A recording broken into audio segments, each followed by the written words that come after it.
예수께서 또 말씀하여 이르시되 나는 세상의 빛이니 나를 따르는 자는 어둠에 다니지 아니하고 생명의 빛을 얻으리라. 바리새인들이 이르되 네가 너를 위하여 증언하니 네 증언은 참되지 아니하로다. 내가 나를 위하여 증언하여도 내 증언이 참되니 나는 내가 어디서 오며 어디로 가는 것을 알거니와 너희는 내가 어디서 오며 어디로 가는 것을 알지 못하느니라. 너희는 육체를 따라 판단하나 나는 아무도 판단하지 아니하노라. 만일 내가 판단하여도 내 판단이 참되니 이는 내가 혼자 있는 것이 아니요 나를 보내신 이가 나와 함께 계심이라. 너희 율법에도 두 사람의 증언이 참되다 기록되었으니 내가 나를 위하여 증언하는 자가 되고 나를 보내신 아버지도 나를 위하여 증언하시느니라. 네 아버지가 어디 있느냐? 너희는 나를 알지 못하고 내 아버지도 알지 못하는도다. 나를 알았더라면 내 아버지도 알았으리라. 이 말씀은 성전에서 가르치실 때에 헌금함 앞에서 하셨으나 참는 사람이 없으니 이는 그의 때가 아직 이르지 아니하였음이로라. 사랑의 하나님 감사합니다. 오늘도 하나님께서 우리 사랑하는 성도들에게 허락하신 복된 하루, 이 선물을 어떻게 하나님이 기뻐하시는 모습으로 살아낼지를 고민하며 오늘도 말씀 앞에 선 우리 사랑하는 성도들을 축복해 주옵소서. 오늘도 우리의 마음의 문을 엽니다. 오늘도 말씀해 주실 때에 우리 모두가 함께 순종하고 그 말씀을 적용하며 살아가는 복된 하루가 되도록 축복해 주옵소서. 감사를 드리며 예수 그리스도의 귀하신 이름으로 축복하며 기도합니다. 아멘. 우리 사랑하는 성도 여러분, 오늘 특별 새벽 기도회 21차 우리 요한복음 8장 12절에서 20절의 말씀을 가지고 어둠 속을 걷는 법이라고 하는 제목 하에 오늘 말씀을 함께 나누려고 합니다.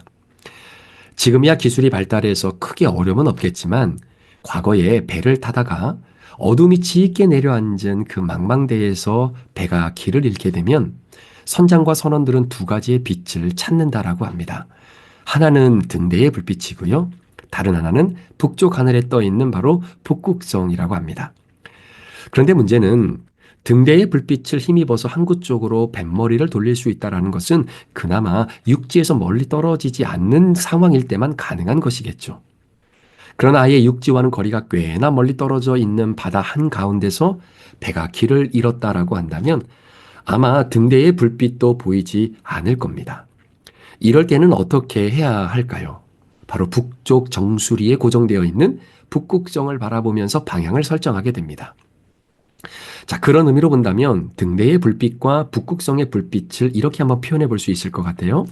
등대의 불빛은 끊임없이 배를 기다리는 불빛이라고 한다면 하늘 북극성은 배가 가는 곳마다 따라다니는 불빛이다라고 말입니다. 자, 그러니까 등대의 불빛은 자, 여기 있어. 이 빛이 여기 있으니까 이쪽으로 와야 돼.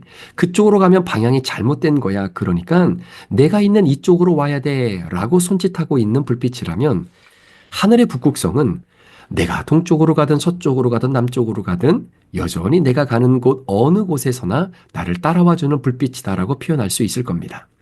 자, 그러니까 등대는 기다리는 빛, 북극성은 나와 함께 따라와주는 빛. 저는 개인적으로 하늘에 술을 넣은 듯 빽빽하게 드리워져 있었던 별들을 본 기억 중에 제 내리속에 남는 한 기억이 있습니다. 2016년 여름이었는데요. 식구들과 함께 위스콘신에 있는 페네술라라고 하는 스테이트 파크에 함께 텐트를 치고 캠핑을 했던 시간이 있었습니다. 그날도 동일하게 하늘에 빽빽하게 드리워져 있는 수많은 별들 가운데에 바로 그 북두칠성, 그 북극성은 저를 여전히 따라와 주었죠. 내가 여기 있으니까 빨리 나에게로 오라고 손짓하는 등대의 불빛이 아니라 내가 가는 곳곳마다 나와 함께 동행해 주었던 바로 그 빛. 너 거기 있어. 내가 너 있는 곳으로 갈 테니까 걱정하지 말고 거기서 조금만 기다려 라고 말해주는 그 하늘의 별빛과 같이 오늘 본문에 등장하는 우리 예수님이 바로 그런 의미로 여러분들에게 소개가 되어지는 생명의 빛으로 우리에게 다가오게 됩니다. 자, 본문 12절의 말씀에 보면 예수께서 또 말씀하여 이르시되 나는 세상의 빛이니 나를 따르는 자는 어둠에 다니지 아니하고 생명의 빛을 얻으리라고 말씀하시죠. 나를 기다리는 빛이 아니라 직접 나를 찾아 나선 그 빛. 그래서 사도 요한은 요한복음 1장 9절에 이렇게 표현합니다. 참 빛, 곧 세상에 와서 각 사람에게 비추는 빛이 있었나니 라고 말이죠. 우리는 예수님이 이 땅에 빛으로 오셨다라는 표현을 다음과 같이 해석하는 경향들이 있습니다. 예를 들면 내 인생은 완전히 칠흑 같은 어둠의 연속이었는데 예수님이 내 인생의 빛으로 오심으로 인해서 내 삶의 어둠은 완전히 물러가고 밝은 태양빛 같은 광명한 대낮의 삶을 살게 되었다라고 말입니다. 맞습니다. 틀린 해석이 아니에요. 하지만 예수님이 빛으로 내 안에 들어오셨기 때문에 내 인생의 어두움이 물러갔다라고 하는 이 의미는 바로 존재론적인 의미의 변화를 언급하는 것입니다. 다시 말씀드리면 죄의 종로를 타던 나, 어둠의 권세에 붙잡혀서 살아가고 있던 나를 예수 그리스도께서 십자가에서 대신 내 죄를 짊어지시고 죽으셨기에 더 이상 나는 어둠의 자녀가 아니에요. 죄의 종로를 타며 살아가는 존재가 아니라 빛의 자녀가 되었고 하나님 아버지의 거룩한 자녀로서 이 땅을 살아가게 되는 존재론적인 변화를 의미하는 것이 바로 빛 대신 예수님이 내 인생 가운데 찾아오셨다라고 하는 표현이죠. 자, 그런데 한 가지 한번 제가 여쭤볼게요. 여러분이 예수 그리스도를 통해 어둠에서 빛의 자녀가 되었음을 믿고 감사하며 살아가지만 솔직히 여러분의 삶과 제 삶에 어둠의 그늘이 완전히 거두어진 인생을 오늘도 우리가 살고 있을까요? 예수님 믿는 그 순간 이전에 나를 가로막고 있었던 모든 어둠의 죄악으로부터 완전히 해방이 되어서 광명한 대낮의 삶을 여러분의 일상에서 살아내고 계시는가라고 하는 질문입니다. 이 질문이 저에게 동일하게 주어질 때 제 해답은 아닙니다. 아직도 제 삶에 어둠이 존재하고 있는 것은 사실이에요. 자, 그런데 예수님의 빛 대심이 우리 가운데 완벽하지 않기 때문에 빛 대신 주님이 들어와도 여전히 어둠이 있다라는 이야기는 아니겠죠. 예수님의 사역이 완벽한 사역이 아니기 때문에 여전히 내 안에 어둠이 드리워져 있다라고 말하는 것도 아니겠죠. 오히려 죄 많은 이 세상이 아직 천국까지 도달하지 않는 소위 철로 역정의 과정을 오늘도 우리가 지나가고 있기에 이 세상에서는 여전히 빛과 어둠이 함께 공존하고 있다는 사실입니다. 예상하지 못한 상황에서 여전히 어두움은 우리에게 찾아와 우리의 눈을 어둡게 하기도 한다는 거예요. 자, 우리 모두가 동의하듯이 예수님을 믿는 우리의 삶에는 여전히 여러분을 괴롭게 하는 어둠이 있습니다. 빛 대신 예수님이 내 마음속에 들어오신 것은 사실이지만 여전히 내 삶에 힘겹고 어려운 일들이 내 앞에 늠름하게 버티고 서 있는 현실을 우리는 부인할 수 없는 것입니다.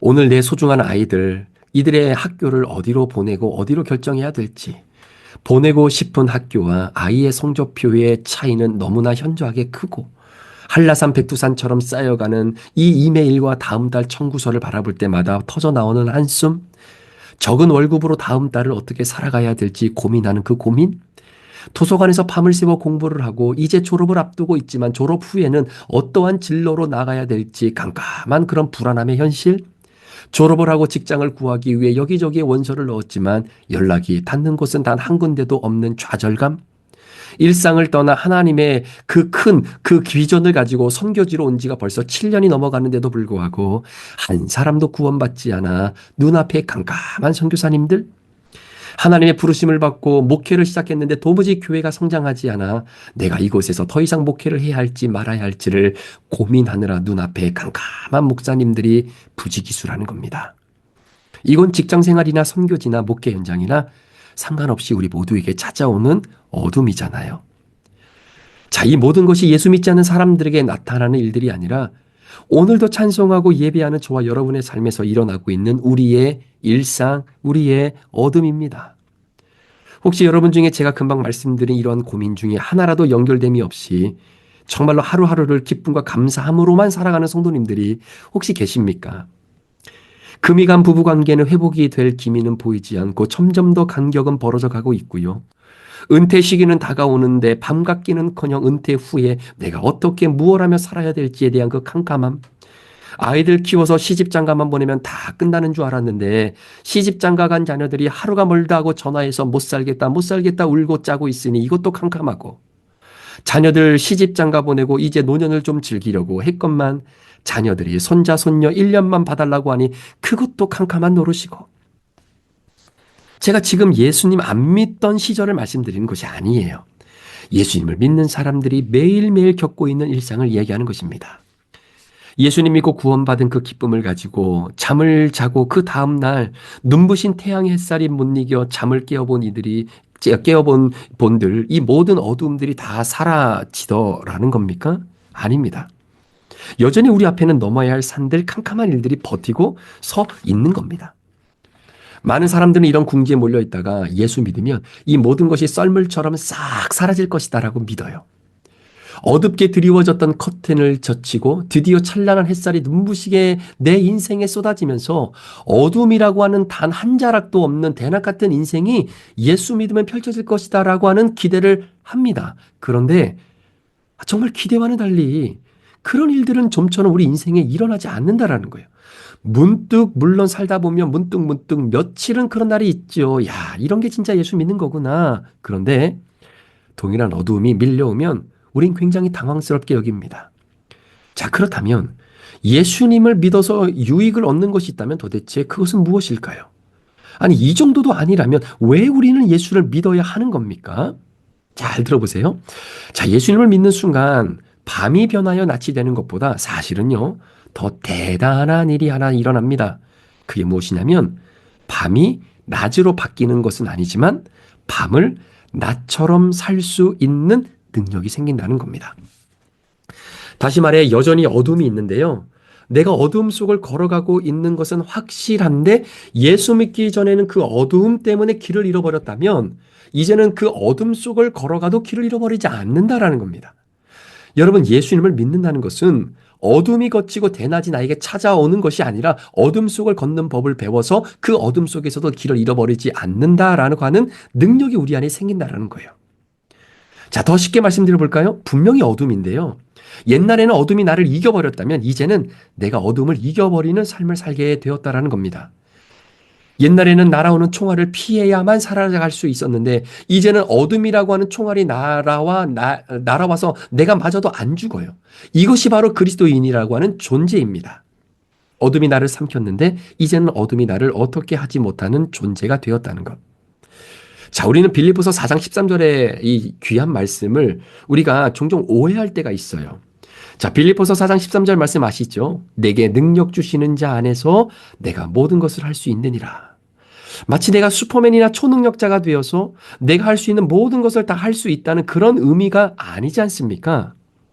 자, 그렇다면 사도 바울이 모든 것을 감당할 수 있다라고 만든 이 능력은 도대체 무엇이다라는 것이죠? 친절하게도 바로 앞절인 12절에 이렇게 소개하고 있습니다. 자, 빌립보서 4장 12절에 나는 비천에 처할 줄도 알고 풍부에 처할 줄도 알아 모든 일 곧 배부름과 배고픔과 풍부와 궁핍에도 처할 줄 아는 일체의 비결을 배웠노라. 그러니까 낮이 와도 밤이 와도 배가 불러도 배가 고파도 물질이 있어도 물질이 없어도 건강이 좋아도 건강이 좋지 않아도 이러한 모든 것들이 나를 좌지우지하지 못하게 하는 일체의 비결, 즉 어두움이 몰려와도 그 어두움이 나를 이기지 못하고 오히려 어둠 속을 당당하게 걸어가는 그 능력이 나에게 있다라고 하는 고백 아니겠습니까? 따라서 저와 여러분 가운데 일어난 기적이 있다면 예수 믿기 전에는 어둠 속에서 길을 잃고 헤매었던 존재인 내가 여전히 어두움은 그대로 나의 일상에 존재하고 있지만 이제는 그 어둠이 나를 해치지 못하고 어둠 속에서 길을 잃지 않고 어둠 속을 걸어갈 수 있는 존재가 되었다는 것이 가장 큰 기적임을 믿으시기를 축복합니다. 자, 그렇다면 그 기적의 원인이 뭘까요? 자, 여러분, 옛날에 시골 할머니나 할아버지 집에 놀러 가거나 아니면 정말로 깡시골에 우리 수련회를 가게 되면 밤늦게 화장실을 가야 될 때가 있지 않습니까? 그러면 절대로 꼭 혼자 가지 않고 잠자고 있는 친구를 꼭 깨우고 잘 꼬셔서 그 밤에 화장실을 같이 갑니다. 자, 그 칠흑 같은 어둠 속에서 손전등 하나 들고 고작 1m밖에 안 보이는 그 땅만을 비추면서 무서운 마음에 친구 팔짱을 끼고 이제 화장실을 향해 걸어가는 거죠. 그리고는 화장실에 들어가서도 하는 얘기가 야, 너 거기 있지? 너 어디 딴 데 가면 안 된다? 절대 딴 데 가면 안 돼? 너 거기 있지? 그렇게 서로가 서로의 있음을 확인하면 그런 경험이 있지 않으십니까? 아무리 가까운 거리라도 그 어둠 속으로 홀로 걸어간다는 것은 상당한 두려움이 수반되기 때문에 그 두려움을 조금이나마 사라지게 하는 방법 중에 하나가 뭐냐면 함께 가는 거예요. 자, 오늘 요한복음 8장 12절 본문 말씀을 다시 한번 보십시오. 예수께서 또 말씀하여 이르시되 나는 세상의 빛이니 나를 따르는 자는 어둠에 다니지 아니하고 생명의 빛을 얻으리라.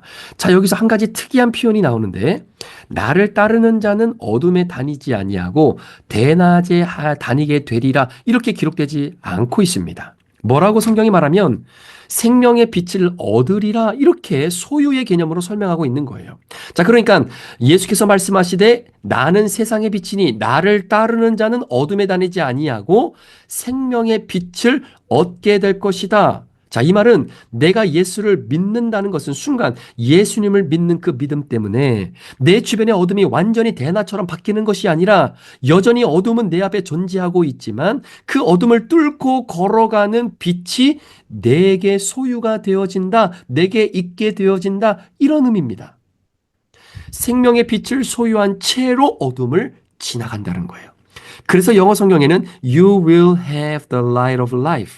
너가 생명의 빛을 갖게 될 것이다. 소유하게 될 것이다. 마치 친구와 함께 화장실 갈 때 내 손에 들려져 있는 그 손전등을 밝히고 가는 것처럼 말입니다. 여러분의 인생을 한번 돌아보십시오. 밤 같은 인생 아닙니까? 대부분 여전히 밤입니다. 당황스러우시죠? 예수님 믿기 전에도 밤이었는데 예수 믿고 나서도 여전히 밤입니다. 예수 믿을 때나 믿지 않을 때나 별반 차이가 없다는 거예요. 그런데 이상한 일 한 가지가 있다면 정말 놀라운 일이 있다라고 한다면 여전히 밤인데 여전히 고통과 아픔과 스트레스는 있는데 예전에는 그 길을 혼자 걸어갔다면 이제는 그 어둠을 함께 걸어가는 분이 있다라는 겁니다. 이분은 나보다 더 지켜주시길 원하시는 분이 바로 예수 그리스도 생명의 빛이다라는 거죠. 우리 인생의 밤길을 걸어가는데 함께 가시는 분이 하나님이시라면 그 밤길이 왜 무섭겠습니까? 왜 두려워하겠습니까? 두려워하지 말라. 내가 너와 함께함이라. 여전히 해결해야 할 일들이 산적했을지라도 예전에는 내가 그 모든 일을 다 해결해야 됐어만 했더라면 이제는 나와 함께 어둠을 걸어가시는 그분이 그 일을 처리하신다라는 거예요. 자, 말씀을 묵상하면서 이런 생각이 들었습니다. 왜 예수님이 나와 함께 걷기를 원하시는가? 그 이유를 가만히 보니까 예수님도 아버지 하나님과 함께 동행함의 신비를 체험하셨기 때문이에요. 자, 본문 16절의 말씀에 보시면 만일 내가 판단하여도 내 판단이 참되니 이는 내가 혼자 있는 것이 아니요 나를 보내신 이가 나와 함께 계심이라. 자, 그러니까 예수님의 공생애를 둘러보면 때론 어둠의 터널을 거닐 때가 너무나 많으셨어요. 아니, 그냥 공생애 자체가 예수님의 입장에서 어둠의 터널을 지나갔던 때라고 말할 수도 있을 겁니다. 하지만 그 어둠 속에서도 대낮처럼 우리 예수님이 사역하실 수 있었던 것은 아버지 하나님께서 우리 예수님과 함께 하시는 이 동행의 은혜를 몸소 체험하셨기 때문이죠. 그 은혜가 있기 때문에 그 예수님이 동일하게 우리와 함께 하실 수 있는 겁니다. 그리스도인이다라면 어쩌면 어둠 속에서 환한 대낮이 오기를 그저 기다리는 사람이다라기보다는 칠흑 같은 어둠 속에서도 그 어둠 속을 걷는 법을 배워 밤길도 대낮처럼 걸어가는 그 용기 있는 삶을 살아가는 자가 진짜 그리스도인이 아니겠습니까? 여러분, 기독교를 핍박했던 바로 그 시대 로마의 카타콤이 있었던 그곳에 어느 한 소녀의 동상이 서 있다고 해요. 근데 왜 이 소녀의 동상이 세워졌는가 가만히 들여다보니까 과거 로마의 군인들이 예상치 않게 기습을 해서 그리스도인들을 잡으려고 들이닥치면 이 소녀가 카타콤에 있는 그리스도인들을 다 피신시켜 주었다라는 겁니다. 그래서 많은 그리스도인들이 생명을 유지할 수 있었기 때문에 그 소녀에 대한 감사의 마음을 담아서 동상을 하나 기념으로 세워놓았다라고 해요. 자, 그런데 한 가지 궁금한 것은 로마 군인들이 들이닥치면 지하벽에 있는 모든 촛불을 다 끄고 도망가는데 그때 정말로 한치의 앞도 보이지 않는 그 어둠이 찾아올 텐데 어떻게 아무것도 보이지 않는 그 현장에서 이 소녀는 사람들을 피신시킬 수 있었을까요? 그것은 빛 한 줄기 없는 그 어둠 속에서 모두가 다 우왕좌왕할 수밖에 없는 상황인데 그 소녀는 이렇게 이야기하는 겁니다. 여러분, 이쪽으로 오십시오. 빨리 이쪽으로 오세요. 여기서 직진하다가 오른쪽으로 가서 거기서 우회전 턴하시면 됩니다. 그리고 한 10발자국 정도 가면 왼쪽으로 다시 턴하시면 됩니다. 아니, 그 어둠 속에서 이 소녀는 어떻게 이리도 정확하게 사람들을 안내할 수 있을까요? 알고 보니 그 소녀는요, 소경이었습니다. 어릴 적부터 카타콤에서 살아가면서 어둠 속을 걷는 법을 배웠던 거예요. 많은 그리스도인들이 지하 카타콤에서 그 조그마한 호롱불에 의지하여 삶을 살아가고 있을 때 이 소녀는 어둠과 친숙한 법을 배우며 살아왔던 겁니다. 사람들은 순간 빛이 사라지면 길을 잃어버렸지만 이 소녀는 어둠 속을 대낮처럼 걸을 수 있었던 바로 그 방법을 그녀는 몸소 배우며 살았던 거죠. 사랑하는 여러분, 오늘 우리가 추구해야 할 능력은 빛을 찾아 이리저리 돌아다니는 방랑자의 모습이 아니라 어둠 속을 걷는 법을 배우는 것입니다. 그래서 밤이 도저히 우리를 이길 수 없는 인생, 어둠도 대낮처럼 걸을 수 있는 그 용기, 그 믿음을 갖고 사는 사람이 바로 진짜 능력 있는 그리스도인들의 모습이 아닐까 생각이 되어집니다. 사랑하는 성도 여러분, 여러분이 어둠 속을 걷고 있다고 해서 두려워하지 마십시오. 하나님이 함께 걷고 계시는 겁니다. 때론 어둠 때문에 하나님이 보이지 않을 때도 있지만 우리 기억했으면 좋겠어요. 하나님이 내 눈에 보이지 않는다고 해서 하나님이 계시지 않는 것은 아닙니다.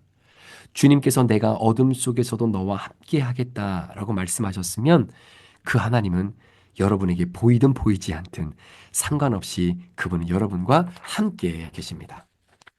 오늘도 어둠 속을 걸어가는 법을 배우고 배운 대로 걸어가는 그 말씀의 적용이 있기를 축복합니다. 비록 오늘로 20일 우리 특별 새벽 기도회를 마치기는 하지만 계속해서 저와 여러분은 어둠 속을 걷는 법을 매일매일 배우게 될 것입니다. 그 배움에 게을러 하지 마시고 잘 배우고 습득하셔서 어떤 어두움이 여러분의 인생 가운데 밀려와도 그 어둠의 길을 잘 걸어가는 능력의 그리스도인으로 오늘 하루를 살아내시기를 주님의 이름으로 축원합니다. 기도하시겠습니다. 하나님 아버지, 우리 사랑하는 성도들이 오늘도 어둠 속을 걷는 법을 말씀을 통해 배우려고 합니다. 이 말씀을 통해서 어둠 속을 걷는 법을 잘 배울 수 있는 능력을 주시옵소서. 그래서 늘 어둠 속에서도 대낮이 내 인생 가운데만 비춰지기를 기다리고 소망하면서 살아가는 인생이 아니라 여전히 어둠이 있지만 그 어둠이 나를 엄습하지 못하도록 어둠 속을 걷는 법을 말씀으로 큐티를 통해 매일매일 배워가는 주의 백성들 되게 하여 주옵소서. 비록 오늘로 20일 특별 새벽 기도회는 마치지만 매일매일 주신 하나님의 말씀 큐티하면서 어둠 속을 걷는 방법을 배우려고 합니다. 우리 성도들을 축복해 주시옵소서. 감사를 드리며 예수 그리스도의 존귀하신 이름으로 축복하며 기도합니다. 아멘.